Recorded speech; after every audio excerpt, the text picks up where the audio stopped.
Tahun 1981, ada sebuah lorong tua yang bahkan warga sekitar takut menyebut namanya. Konon, siapapun yang masuk ke lorong itu untuk membuat perjanjian tidak akan pernah kembali sebagai manusia yang sama. Dan malam itu, sepasang suami istri nekat datang membawa satu tujuan. Mereka ingin kaya, meski harus menyerahkan sesuatu yang jauh lebih berharga.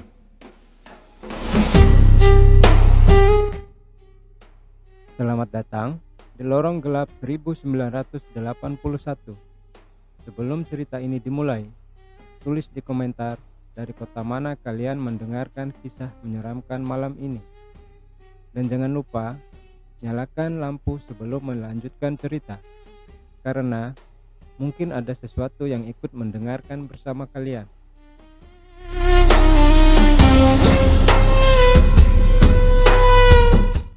Hujan turun pelan malam itu. Air dari atap rumah terus menetes ke ember bekas cat di tengah ruang tamu. Tik, tik, tik. Ratih yang sejak tadi sibuk memindahkan baskom akhirnya duduk sambil menghela napas panjang. Mas, embernya penuh lagi. Dharma yang sedang menggulung rokok hanya melirik sebentar lalu tersenyum kecil. Ya, tunggu hujannya berhentilah. Masa aku naik atap sekarang? Dari kemarin juga ngomongnya begitu. Lah, sendal jepitku aja belum sempat dibenerin. Ratih akhirnya tertawa kecil meski wajahnya masih terlihat lelah. Sudah 7 tahun mereka menikah. Namun, rumah kecil itu masih terasa terlalu sepi. Tidak ada suara anak kecil, tidak ada mainan berserakan. Kadang, kalau malam terlalu sunyi, Ratih diam-diam menangis sendiri di dapur. Dan Dharma tahu itu. Makanya, lelaki itu sering bercanda meski hidup mereka sedang susah. Karena kalau mereka sama-sama sedih, rumah itu akan terasa lebih dingin dari hujan di luar. Mas, kamu pernah malu nggak sama tetangga? Dharma menghembuskan asap rokok pelan. Malunya kenapa? Semua orang udah punya anak. Kalimat Ratih menggantung. Dharma tidak langsung menjawab. Ia hanya melihat hujan di luar rumah cukup lama. Lalu tersenyum kecil. Aku nikahkan sama kamu, bukan sama anak. Ratih menunduk malu sambil tersenyum tipis. Namun, suasana hangat itu tidak berlangsung lama. Karena tiba-tiba, tok, tok, tok. Ada suara ketukan dari belakang rumah. Ratih langsung menoleh cepat. Mas, suara apa? Dharma ikut terdiam karena suara itu. Bukan berasal dari pintu depan, melainkan dari arah kebun bambu belakang rumah.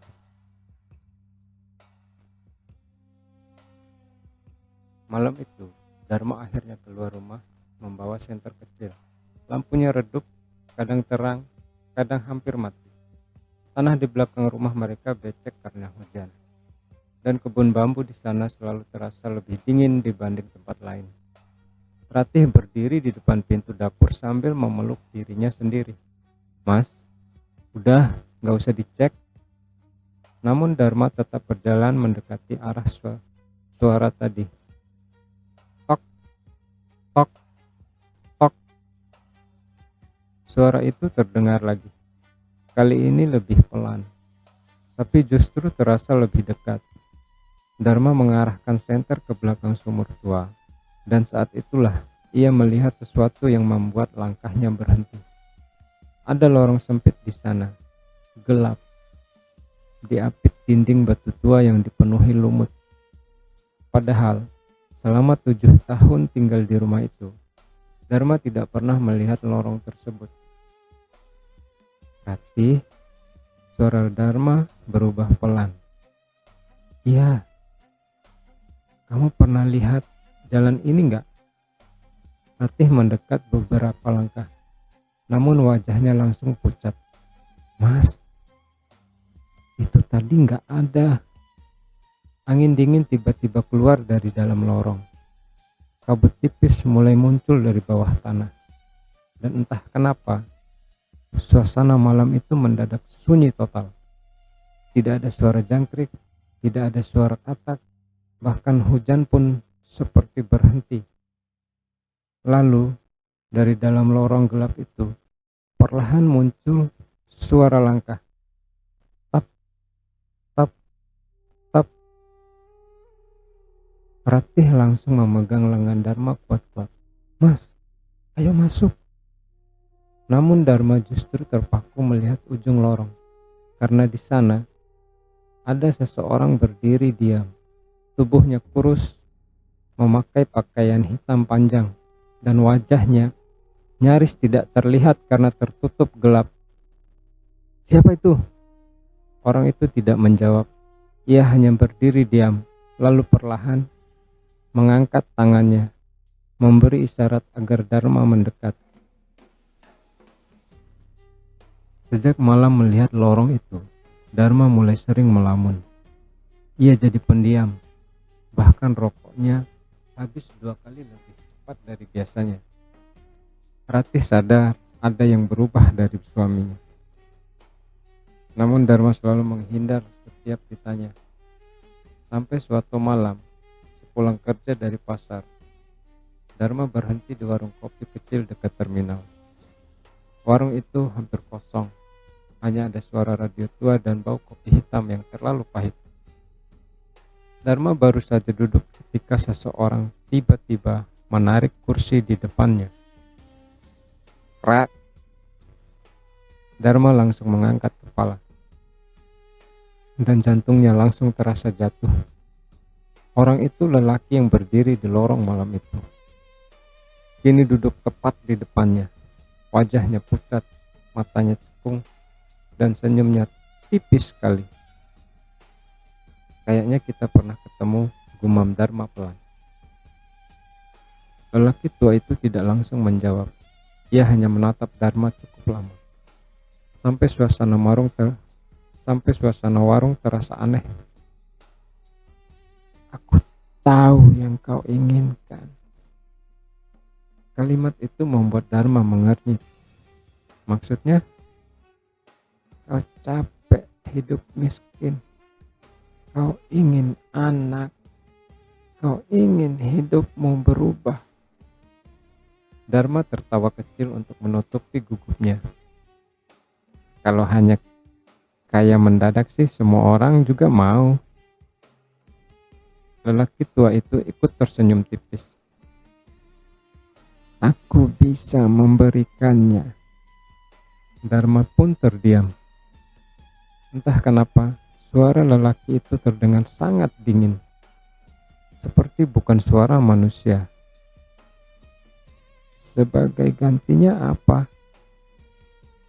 Pertanyaan itu keluar begitu saja. Dan lelaki tua itu langsung tersenyum lebih lebar. Semua pemberian selalu ada harganya. Tiba-tiba lampu di warung berkedip. Prak! Pintu warung terbuka sendiri. Angin dingin masuk begitu kuat sampai gelas kopi di meja bergetar. Dharma refleks menoleh ke arah pintu. Namun saat ia melihat kembali, kursi di depannya sudah kosong. Lelaki tua itu menghilang. Yang tersisa hanya sebuah kunci tua berkarat di atas meja. Dharma pulang lebih malam dari biasanya. Sepanjang jalan, tangannya terus menggenggam kunci tua itu di dalam saku celana. Entah kenapa, benda itu terasa dingin sekali. Bahkan dinginnya seperti menembus kulit. Saat sampai di rumah, Ratih langsung menyambut dengan wajah khawatir. Mas, dari mana aja? Dharma melepas sandal pelan. Warung kopi. Tumben lama? Iya, ngobrol dikit. Ratih sebenarnya sadar bahwa sedang berbohongnya Dharma. Namun ia memilih diam karena wajah suaminya terlihat aneh malam itu, pucat dan pikirannya seperti tidak benar-benar ada di rumah. Saat Ratih masuk ke dapur, Dharma pelan-pelan mengeluarkan kunci berkarat tadi. Ia memperhatikan cukup lama. Kunci itu tua sekali, permukaannya hitam, dan ada ukuran dan ukiran aneh seperti tulisan yang sudah hampir hilang. Mas, suara Ratih membuat Dharma langsung tersentak. Kenapa? Itu kunci apa? Dharma refleks menggenggamnya cepat. Nggak tahu, tadi nemu. Ratih mengernyit. Di mana? Namun Dharma belum sempat menjawab karena tiba-tiba tok, tok, tok. Suara ketukan itu terdengar lagi. Kali ini lebih jelas, lebih keras, dan mereka langsung sadar suara itu pasti berasal dari belakang rumah. Ratih langsung memegang tangan Dharma. Mas, aku takut. Dharma mencoba terlihat tenang, meski sebenarnya tangkuknya mulai dingin. Aku cek sebentar. Jangan, aku cuma lihat doang. Namun baru beberapa langkah menuju dapur, Dharma langsung berhenti. Karena pintu belakang rumah mereka perlahan terbuka sendiri.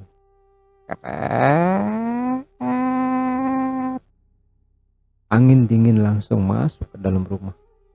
Lampu ruang tengah berkedip pelan. Dan dari luar terlihat kabut tipis mulai memenuhi kebun bambu. Ratih mundur pelan. Wajahnya mulai pucat. Mas, itu. Dharma ikut menelan lidah. Karena di balik kabut itu, lorong sempit tadi muncul lagi.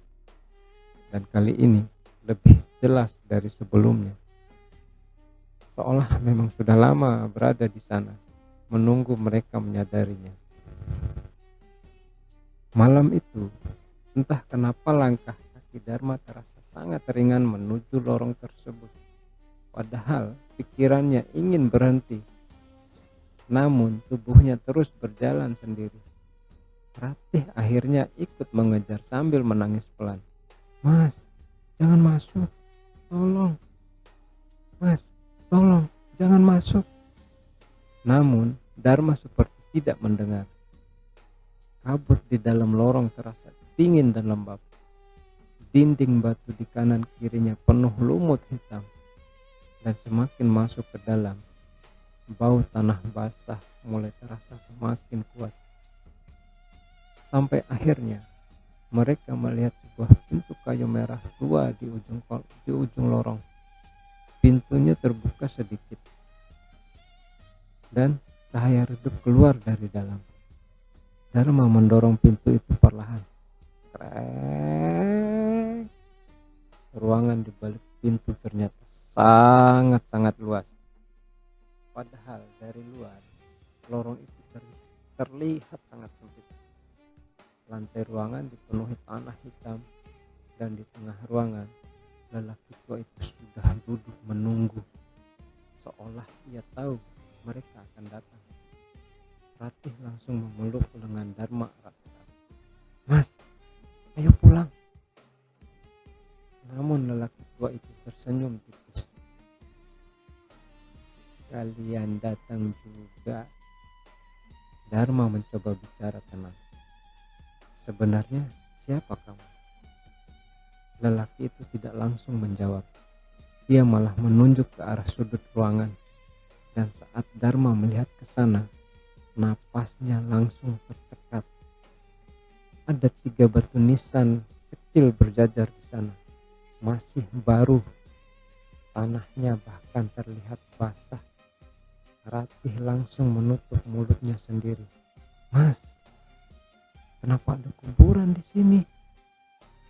Lelaki tua itu bangkit perlahan. lalu berjalan mendekati mereka. Aku bisa memberimu kehidupan yang jauh dari yang engkau inginkan, kekayaan, anak, dan hidup yang lebih baik. Suasana ruangan mendadak terasa semakin dingin. Dharma menelan ludah pelan. Sebagai gantinya apa? Tanya Dharma. Lelaki tua itu tersenyum. Namun kali ini senyumnya terasa sangat menyeramkan. Tidak ada kehidupan tanpa kematian, Dharma. Sepulang dari lorong itu, Ratih tidak bisa tidur. Ia terus duduk di pinggir ranjang sambil memeluk lututnya sendiri. Sementara Dharma mondar-mandir sejak tadi. Rokoknya habis satu demi satu. Rumah kecil mereka terasa berbeda malam itu.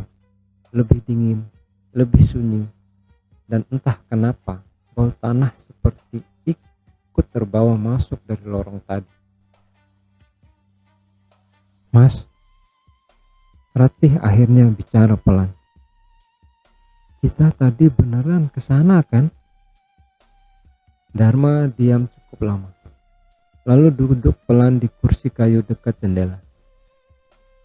Aku juga nggak ngerti, tapi tempat itu nyata. Ratih menunduk, tangannya masih gemetar. Aku takut. Dharma menatap istrinya sebentar, lalu mencoba tersenyum kecil. Takut apaan? Rumah kita aja belum lunas. Ratih akhirnya tertawa kecil, meski matanya masih basah. Namun, tawa itu langsung terhenti saat tiba-tiba terdengar suara langkah dari dapur. Tap, tap, tap. Dharma langsung berdiri. Siapa? Tidak ada jawaban. Mereka hanya saling menatap dalam diam. Dan dari arah dapur, perlahan terdengar suara kursi kayu bergeser sendiri. Ret. Sejak malam itu, hal aneh mulai terjadi.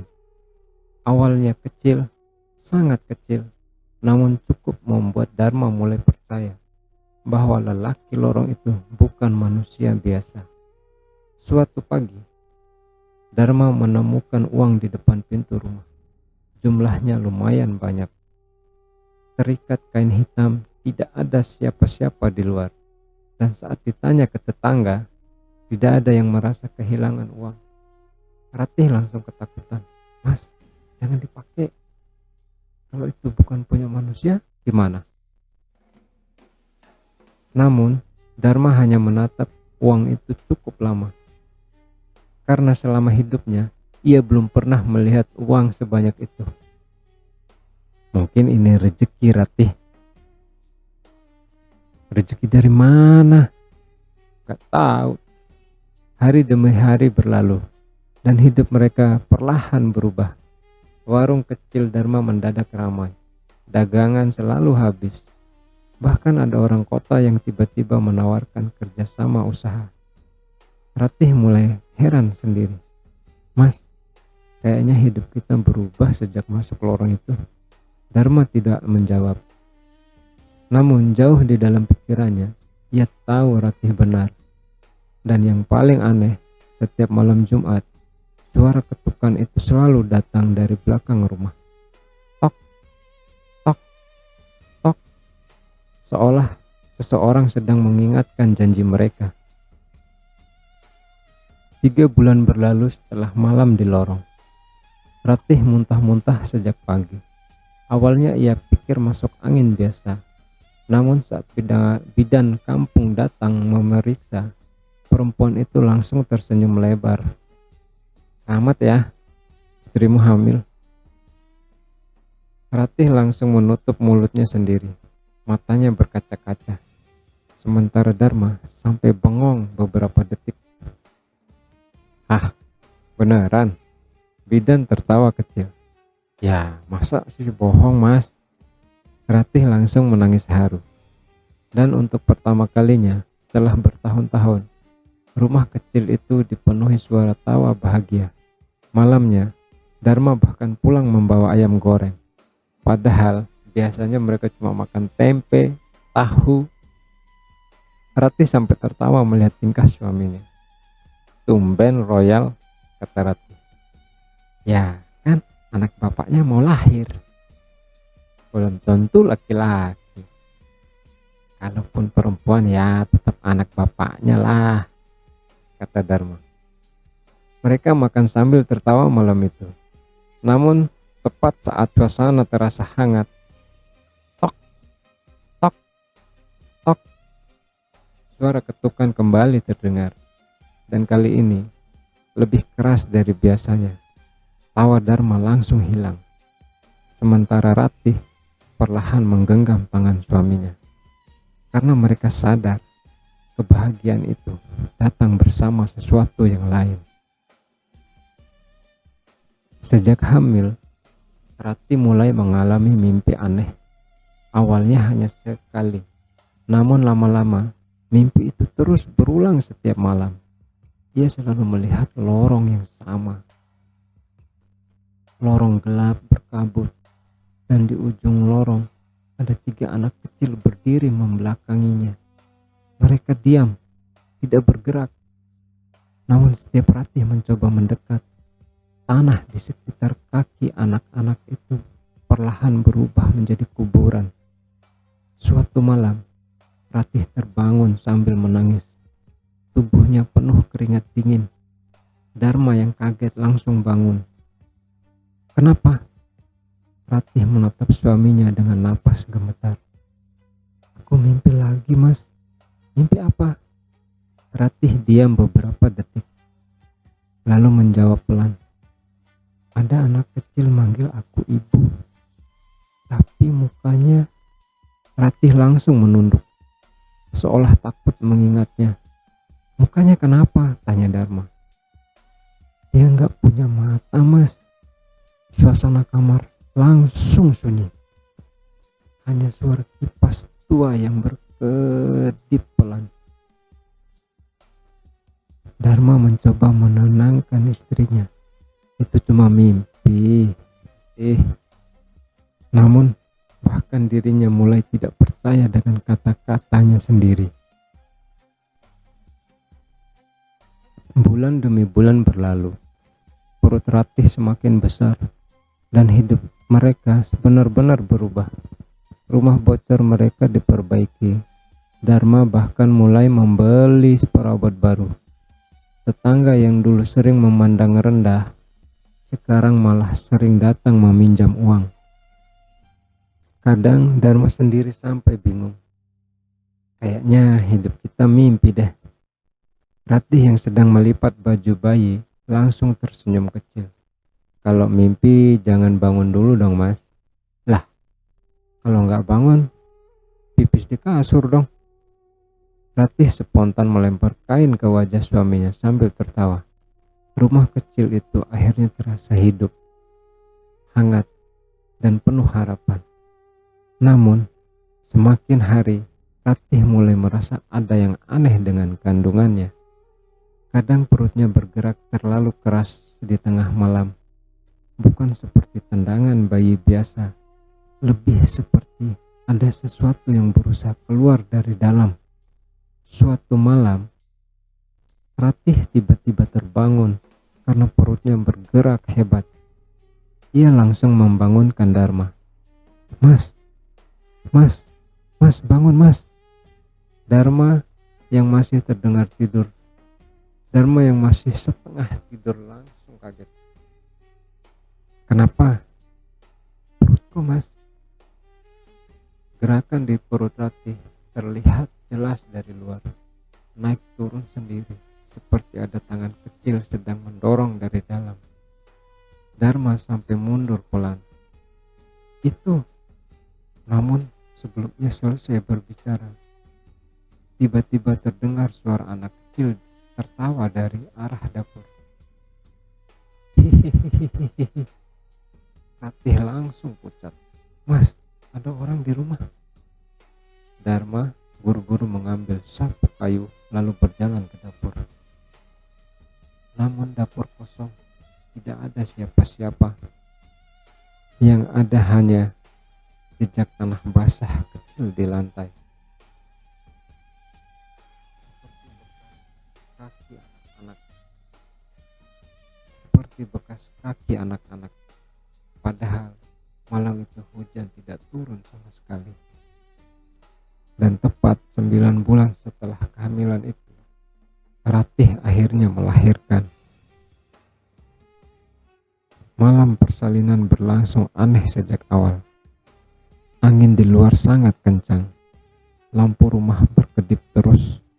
Dan anjing-anjing kampung melolong tanpa henti.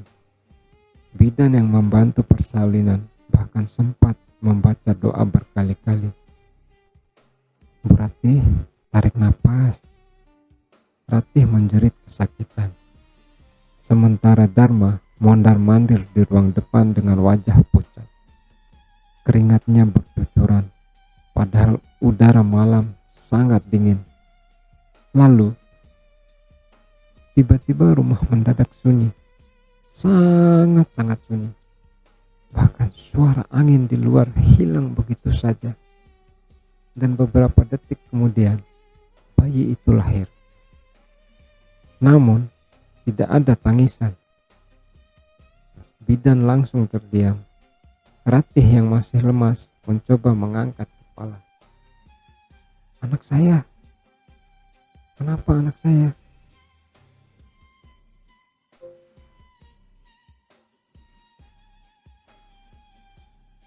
Bidan tidak menjawab.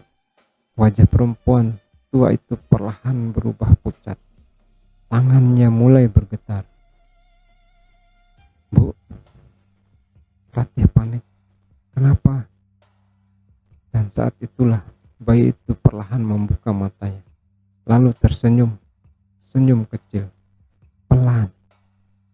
Namun bukannya senyum bayi. Dharma yang baru masuk ke kamar langsung berhenti di depan pintu. Tubuhnya mendadak dingin. Karena bayi itu sedang menatap lurus ke arahnya. Seolah mengenalinya. Lalu lampu rumah mati total. Ratih langsung menjerit, "Mas! Mas!" Dan di tengah gelap, perlahan terdengar suara seseorang berbisik dari bawah ranjang. "Satu sudah lahir."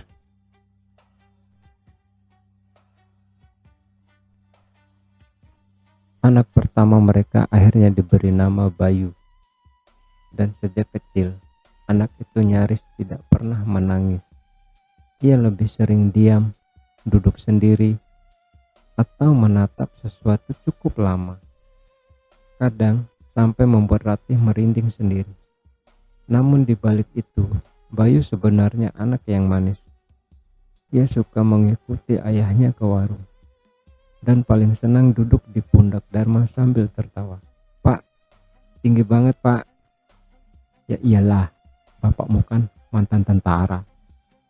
Ratih langsung nyeletuk dari dapur. "Bohong terus." "Lah, siapa tahu anakku percaya." Bayu tertawa kecil.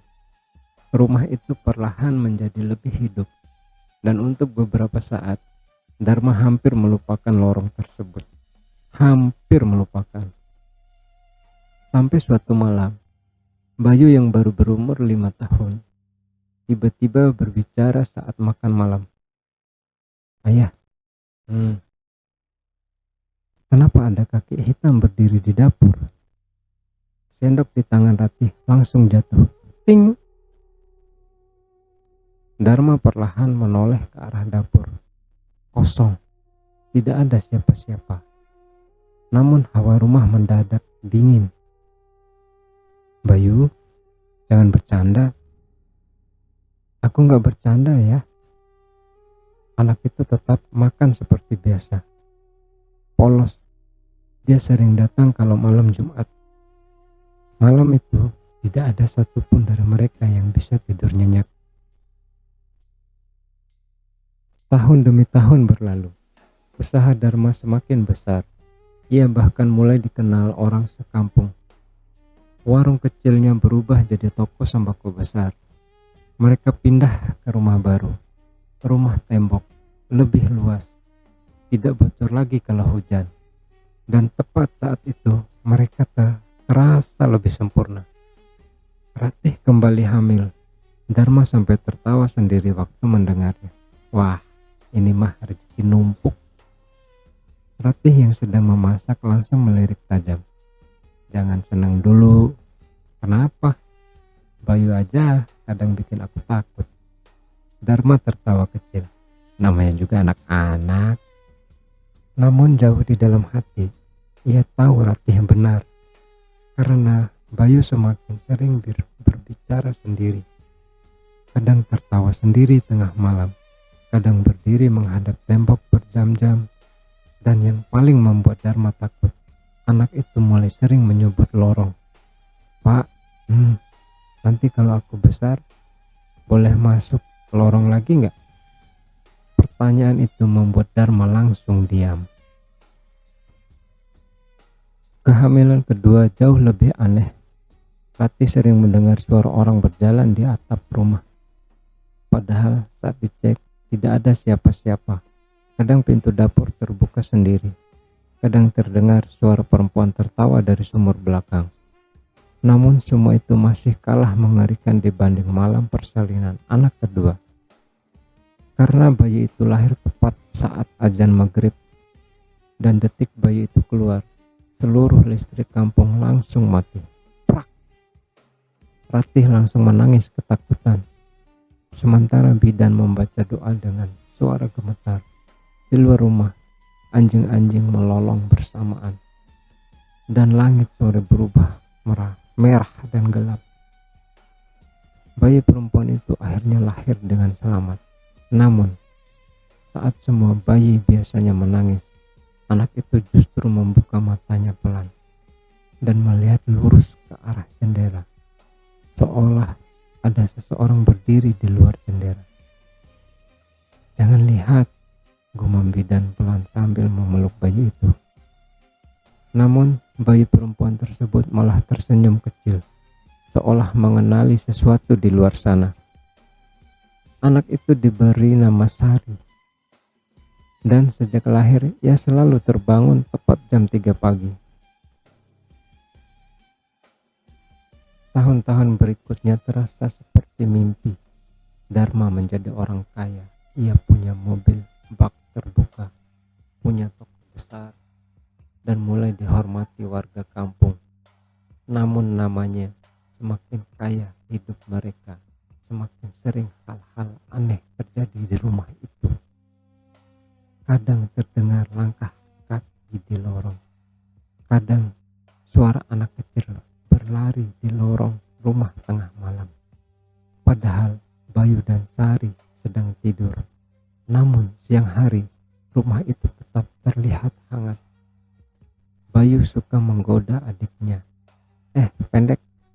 Sari langsung ngambek. Aku lapor ibu ya, kata Sari. Lapor aja, kalian bilang kamu makan kerupuk 5. Ratih sampai tertawa melihat mereka kejar-kejaran. Dan Dharma diam-diam merasa bahagia. Untuk pertama kalinya, ia merasa hidupnya lengkap. Sampai akhirnya Ratih hamil anak ketiga. Dan malam itu, lorong kembali muncul di belakang rumah baru mereka. Padahal rumah itu jauh dari rumah lamanya. Namun lorong tersebut tetap datang, seolah mengikuti mereka. Malam itu Dharma kembali masuk ke lorong sendirian. Kabutnya lebih tebal dibanding dulu, dan lelaki tua itu sudah menunggu di ujung lorong. Kau bahagia sekarang? Dharma tidak menjawab. Namun lelaki tua itu tersenyum tipis.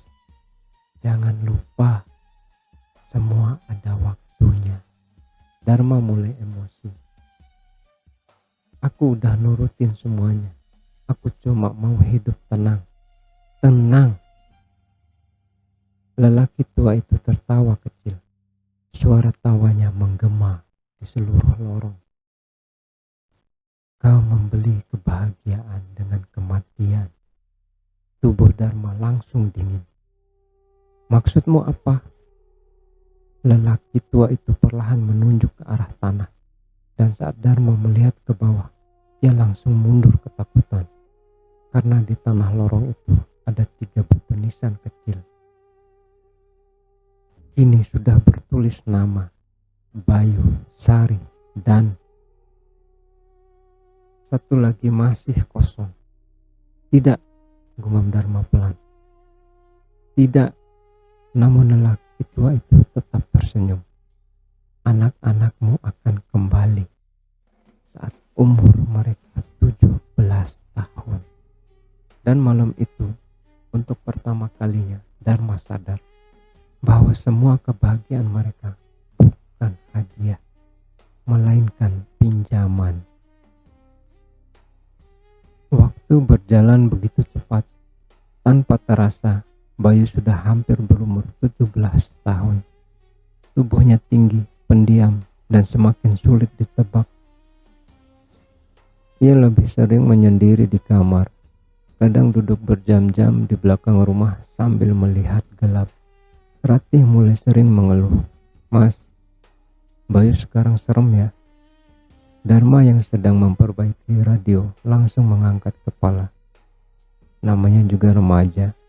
Bukan itu. Tatapan matanya beda. Dharma diam. Karena sebenarnya ia juga mulai menyadarinya. Bayu tidak lagi tertawa seperti dulu. Tidak lagi bercanda dengan Sari. Dan beberapa kali Dharma melihat anaknya berbicara sendiri di dapur tengah malam. Suatu malam, Dharma terbangun karena haus. Saat melewati ruang tengah, ia melihat Bayu sedang berdiri menghadap pintu belakang. Diam, tidak bergerak. "Bayu?"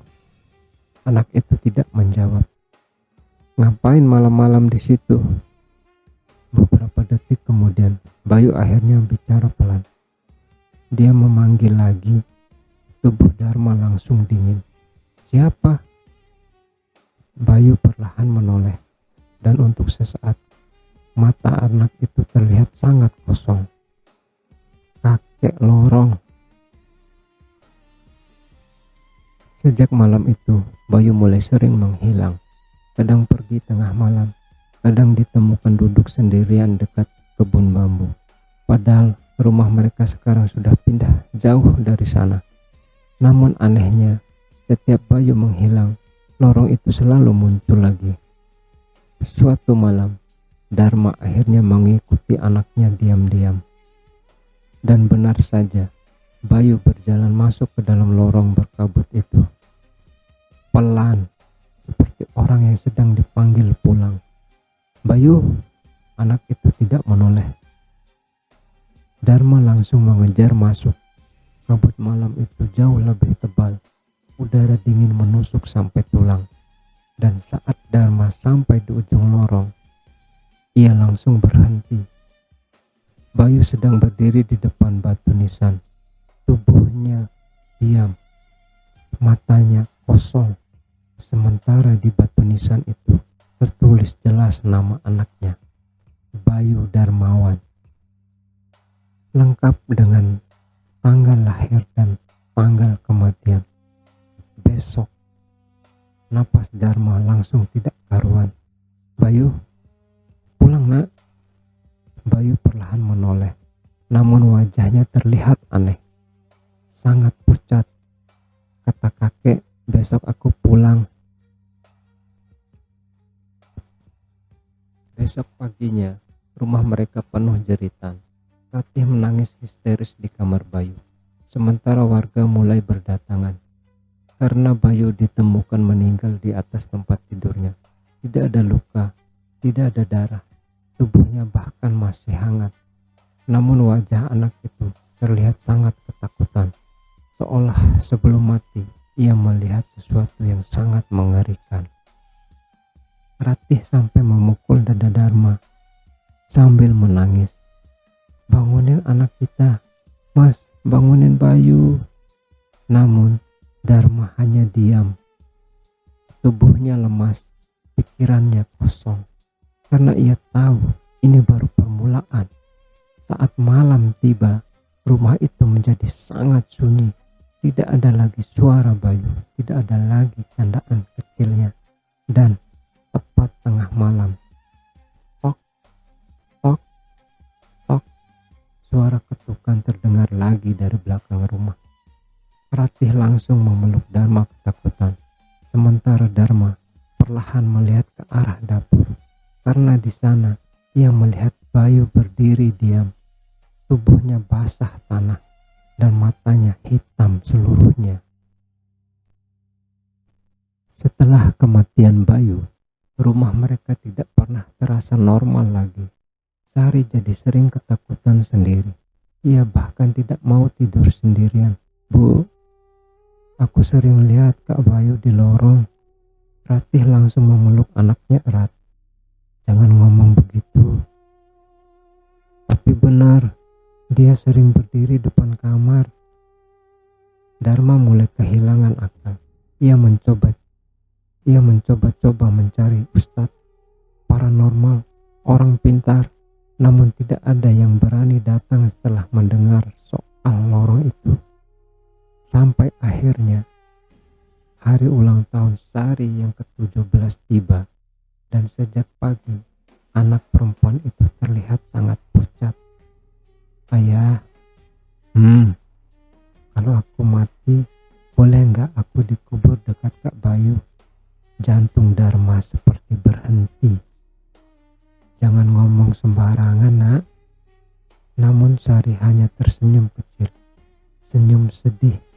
Malam harinya listrik rumah mati mendadak, dan dari lantai atas terdengar suara benda jatuh sangat keras. Prak! Dharma dan Ratih langsung berlari naik. Namun saat pintu kamar Sari dibuka, anak perempuan itu sudah tergeletak di depan cermin. Mulutnya penuh tanah hitam, dan di cermin kamar ada tulisan tangan basah. 2 sudah kembali. Kini tinggal Reno, anak terakhir mereka, dan berbeda dari kakak-kakaknya. Reno tidak pernah terlihat takut, justru anak itu terlihat terlalu tenang. Seolah-olah sudah mengetahui semua sejak lama. Suatu malam, Reno duduk bersama Dharma di teras rumah. Hujan turun pelan, persis seperti malam saat semuanya dimulai dulu. Ayah nyesel? Tanya Reno. Pertanyaan itu membuat Dharma terdiam lama. Ayah cuma pengen kalian lahir. Reno tersenyum kecil. Tapi kami memang gak pernah benar-benar jadi milik ayah. Dharma langsung menatap anaknya. Dan untuk pertama kalinya, ia melihat mata Reno berubah gelap. Sama seperti Bayu malam itu. Ayah, kalau nanti aku pergi, jangan masuk ke lorong lagi. Malam itu Reno menghilang dan tidak pernah ditemukan lagi. Hanya ada jejak tanah basah menuju lorong belakang rumah. Sementara Dharma akhirnya benar-benar kehilangan segalanya. Hartanya habis. Ratih jatuh sakit dan perlahan kehilangan kewarasannya. Ia sering menggendong bantal sambil bernyanyi lagu Nina Bobo. Dan setiap malam Jumat, Dharma masih duduk sendirian di depan lorong. Karena dari dalam gelap itu, ia masih sering mendengar suara anak-anaknya. Ayah, ayah, ayah. Sampai warga kampung akhirnya percaya bahwa lorong gelap 1981 bukan sekedar tempat, melainkan jalan gelap untuk menukar kebahagiaan manusia dengan sesuatu yang jauh lebih mengerikan. Dan hingga hari ini, setiap malam Jumat, suara ketukan itu masih terdengar